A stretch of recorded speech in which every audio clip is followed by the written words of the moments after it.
Hey, what's up, everybody? It's Charles Sabanson, and welcome you guys to another episode of the Dreamers Pro Show.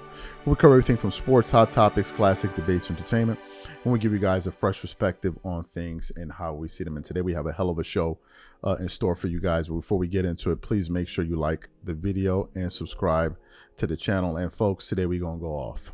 We are going to go off. But before I even get into that, so in a couple of weeks, we're launching something that's pretty cool for the community that I think a lot of you are actually going to like. So if you want to be the first to know about it when it comes out and receive some additional perks, just be sure to sign up to our waiting list that we have pinned in the comments below. We'll really, really appreciate that. Please be sure to sign up to the waiting list. Let's get into what happened last night. So last night was NBA Cup night. A bunch of teams were playing. Clippers lost a close game.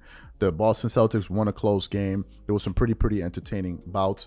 Ja Morant levitated out of the air last night. Just a bunch of cool things happening.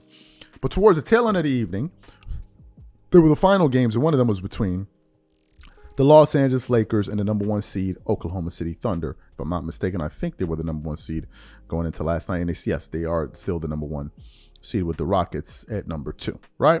It's amazing. JJ Redick is a savant. Meanwhile, Ime Udoka has the Rockets as the second best team in the West without an Anthony Davis, without a LeBron James, with no top 10 players, and he's just there. But JJ Redick is a savant. Okay, so anyway, that was the final game, and I ended up watching almost the first half of that game. I went to bed, and I woke up, and to no one's surprise, the Lakers found a way to lose. And LeBron had a total collapse and ended up having 5 turnovers in that game. 5 turnovers with 12 points and had the highest negative plus minus on his entire team with minus 12. LeBron James totally messed up the game.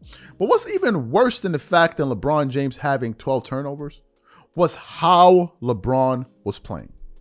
Earlier this season, we were all saying, man, AD looking like the best player in the world. He looking like he could be an MVP candidate and a Defensive Player of the Year candidate.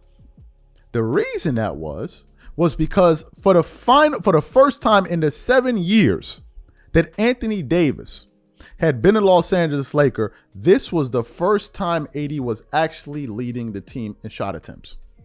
For the first 6 seasons, LeBron was actually the one leading the team. But this year, it was different. And the Lakers looked a little bit different. Their offense looked a little bit different. As a matter of fact, it improved. Their offense, it did. But then, over the last few games, LeBron, who just cannot resist the need to stat pad, has looked at his numbers, his averages, and like, man, I got to get my numbers right. Because if this ends up being a bad season, I got to be able to go out there and say, well, I put up my stats. And in the process of doing that, LeBron James showed his selfishness, his complete selfishness last night by just basically shutting out Anthony Davis from the entire game. But before we even get into what LeBron did, today's video is brought to you by our sponsor, GameTime. With the year almost over, I am super excited about creating new memories with family and friends by attending various theater shows, plays, and sporting events. And when it comes time to look for tickets, GameTime is my go-to. GameTime is one of the most reliable marketplaces for last-minute tickets to the most popular events in sports, music, and theater in more than 60 cities across the United States and Canada. GameTime saves me money, time, and stress. It finds the best deals, guarantees that the tickets are legit, and ensures that they get them to me on time. GameTime Picks is my favorite tool. It cuts through the fluff and shows you the best deals on great seats near you so you don't waste time searching. For example, I look forward to this upcoming NBA Cup between the Thunder and the Lakers. Here's what I like to do. First, I select an all-in price to see the total ticket price up front, so I'm not surprised by the additional fees at checkout. Next, I click on GameTime Picks to check out their curated deals. And finally, I pick the ticket I want. I choose the cheapest deal, the great deal, or the amazing deal. Once you select the ticket you want, you can use their panoramic seat view to ensure you know exactly what you're getting before you buy. So take the guesswork out of buying tickets with GameTime. Download the app, create an account, and use code CLNS for $20 off your first purchase. Again, create an account and use redeem code CLNS for $20 off. And remember, whenever you support this sponsor, you're supporting this channel. Thank you. So let me tell y'all what LeBron did yesterday. Let me tell y'all what he did. In that game, LeBron ended up taking 13 shots. 13 shots. Do you know how many shots Anthony Davis ended up taking? 9. 9. Let me tell you the players that took more shots than Anthony Davis.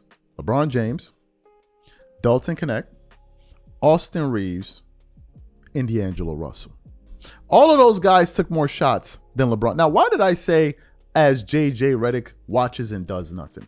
Because we've been hearing that JJ Redick is this amazing coach. Well, folks, I got a news flash for you. Do you know at this point last year, with the exact same amount of games, they have the identical record of the Lakers last year under Darvin Ham as they do with JJ Redick? Are you aware of that? Let me give you guys some other information for some of the jigaboos here talking about, oh, JJ Redick, he's so amazing. What he's doing is so amazing. They look so much better. There's another coach in the NBA by the name of Ime Udoka. He's coaching the Houston Rockets. Do you know what their record is? The Houston Rockets have a 14-6 record. They're the number 2 seed in the Western Conference. I'm not hearing anybody talking about the brilliance of Ime Udoka. Why isn't anybody talking about the brilliance of Ime Udoka? And the way he sees the court, he's like Neo. He sees numbers. He doesn't see people. He doesn't see people.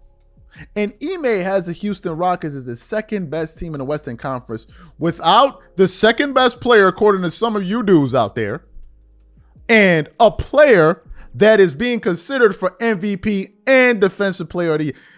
Ime Udoka doesn't even have all of that, and his team is still his team is the second best team in the West. Had that been JJ Redick's team that was in the, they would have said this dude is the next Phil Jackson.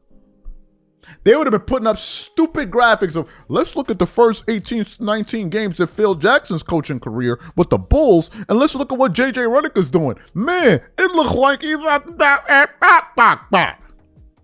Because you know they just cannot wait to get on their knees and shake it up for JJ Redick. They just can't wait. You got Stephen A. Smith talking about, man, the Lakers look cohesive. They look so much better. Look how. They have the same identical record as they did last year. I pressed Gilbert Arenas about this. Call out JJ Redick. No, man, we ain't going to call him out until next year. Why are you waiting until next year? You didn't wait for next year when it came to Darvin Ham, but I know why. It's always easy to attack the dude that looks like you. I'm not talking about white people here. And this ain't got nothing to do with white people. White people, I am not talking about you. I'm talking about the jigaboos that cannot keep the same energy. I'm talking about them. So JJ Redick sat back and did nothing. And now it looks like slowly the Lakers are turning into what they've been looking like over the last few seasons, which is basically a team that is put in place to allow LeBron to accumulate stats. And what follows LeBron's stat padding is losing, as usual. As usual. And that's the trajectory that the Lakers are on this season. That's their trajectory. So now what I'm waiting for is to see LeBron's, the pass first guy. The pass first guy, we're waiting to see him correct the offense. I'm also waiting to see JJ Redick correct this problem. But the one thing the Lakers cannot do is blame Anthony Davis. So you know what's going to happen? The media is not going to blame LeBron James, and they're going to look around because they're not going to blame JJ Redick as well. So you know what they're going to do? They're going to look for a role player, or they're going to blame the organization for not giving them a better roster. That's what they're going to do. Even though they thought that this dude was going to be Pat Riley coming into the season. They're going to blame the same organization, but then say, oh, man, we expect great things from JJ Redick this season. And they're going to say, well, they didn't give him a roster. But it's the same roster as last season. So why was I hearing you guys talking about the Lakers needed a better roster then? Huh? Why was I hearing all of that?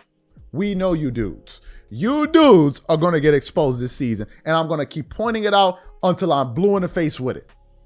I'm going to keep pointing it out, that disgusting, slimy, stinking double standard. It must be exposed. These are my thoughts. Whatever you guys think, please leave your thoughts and comments in the comment section, and we'll catch you guys on the next show. Peace.